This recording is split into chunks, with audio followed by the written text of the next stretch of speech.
आणि आता एक मोठी बातमी उद्धव ठाकरे यांचा शिंदे फडणवीसांसह दादांना टोला बघायला मिळालेला आहे। अजित पवार यांना अखंड उपमुख्यमंत्री आशीर्वाद, महायुती आली तर फडणवीस सीएम होतील असं शहा म्हणालेत। फडणवीस सीएम मग शिंदे उपमुख्यमंत्री होणार का, हा सवाल त्यांनी उपस्थित केलाय। अजित पवारांना तर मला वाटतं कोणीतरी आशीर्वादच दिलेला आहे। अखंड उपमुख्यमंत्री भव. नाही, आपल्यात एक आशीर्वाद असतो ना, महिलांना देतात तसा, तसं यानं दिला कोणीतरी अखंड उपमुख्यमंत्री भव. कोणी आलं तरी आपले उपमुख्यमंत्री आहेतच, तर टिळा काय त्यांचा पुसला जातच नाही। पण अमित शहानी जाहीर केले की ते जर त्यांची सत्ता आली, येत तर नाहीच, तर देवेंद्र मुख्यमंत्री होतील।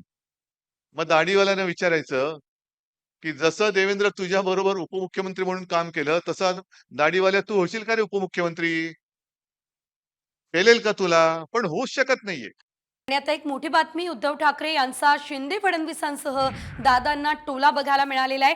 अजित पवार यांना अखंड उपमुख्यमंत्री आशीर्वाद, महायुती आली तर फडणवीस सीएम होतील असं शहा म्हणालेत।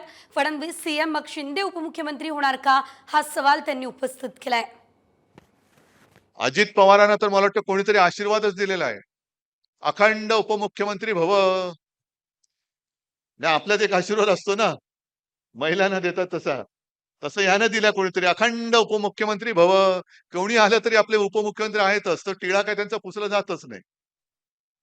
पण अमित शहानी जाहीर केले की ते जर त्यांची सत्ता आली, येत तर नाहीच, तर देवेंद्र मुख्यमंत्री होतील।